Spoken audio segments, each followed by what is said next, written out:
নমস্কাৰ মঙ্গলদৈৰ এখন অগ্ৰণী শিক্ষানুষ্ঠান জ্ঞান বিকাশ একাডেমী ছিনিয়ৰ ছেকেণ্ডাৰী স্কুল এই বিদ্যালয়ৰ বিহু বিষয়ৰ ছাত্ৰ ছাত্ৰীসকলে আজি জ্ঞান বিকাশ একাডেমীৰ সকলো ছাত্ৰ ছাত্ৰীয়ে বিহু বিষয়ৰ সাজ-পাজ পৰিধান কৰি আজি ইয়াত সমবেত হৈছে। অসম সাহিত্য সভাৰ যি পাঠশালাত অধিৱেশন আৰম্ভ হৈছে সেই অধিৱেশনলৈও আমি আন্তৰিক শুভেচ্ছা জ্ঞাপন কৰিবলৈ আমি মঙ্গলদৈ ৰাজপথত এটি শোভাযাত্ৰা আয়োজন কৰিছোঁ আৰু এই শোভাযাত্ৰাত জ্ঞান বিকাশ একাডেমীৰ সমূহ শিক্ষক শিক্ষয়িত্ৰীসকল ছাত্ৰ ছাত্ৰীসকল সকলোৱে বিহুৰ সাজপাৰ পৰিধান কৰিছোঁ আৰু আজিৰ এই শোভাযাত্ৰাৰে চিৰচেনেহী মোৰ ভাষা জননী অসম সাহিত্য সভাৰ এই অধিৱেশনলৈ আমি আন্তৰিক শুভেচ্ছা আৰু অভিনন্দন জ্ঞাপন কৰিছোঁ। উচ্চতৰ মাধ্যমিক শিক্ষা সংসদ আৰু বৰ্তমান অসম ৰাজ্যিক শিক্ষা পৰিষদে বিহু বিষয়টো পাঠ্যক্ৰমৰ লগত সংলগ্ন কৰি এক যুগান্তকাৰী সিদ্ধান্ত গ্ৰহণ কৰিছিল আৰু এই সিদ্ধান্তৰ পিছত মঙ্গলদৈৰ জ্ঞান বিকাশ একাডেমীয়ে প্ৰথম বছৰৰ পৰাই বিহু বিষয়টো পাঠ্যক্ৰমত অন্তৰ্ভুক্ত কৰি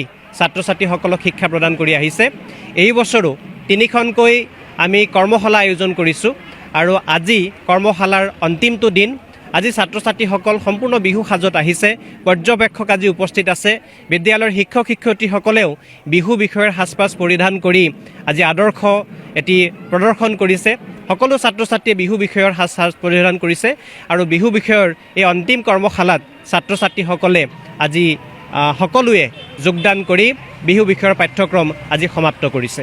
এইবাৰ বিহু বিষয়ৰ শিক্ষাৰ্থী আমাৰ 121গৰাকী ছাত্ৰ ছাত্ৰীয়ে আগন্তুক চূড়ান্ত পৰীক্ষাত অৱতীৰ্ণ হ'ব। বিগত সময়ত জ্ঞান বিকাশ একাডেমীয়ে প্ৰথম বছৰৰ পৰাই অত্যন্ত ভাল প্ৰদৰ্শন কৰি আহিছে। জ্ঞান বিকাশ একাডেমীৰ প্ৰথম বৰ্ষৰ 72গৰাকী ছাত্ৰ ছাত্ৰীৰ ভিতৰত 72গৰাকীয়েই লেটাৰ নম্বৰ পাবলৈ সক্ষম হৈছিলে আৰু ধাৰাবাহিকভাৱে জ্ঞান বিকাশ একাডেমীৰ ছাত্ৰ ছাত্ৰীয়ে অসমৰ ভিতৰত সৰ্বোচ্চ নম্বৰ লাভ কৰি আহিছে।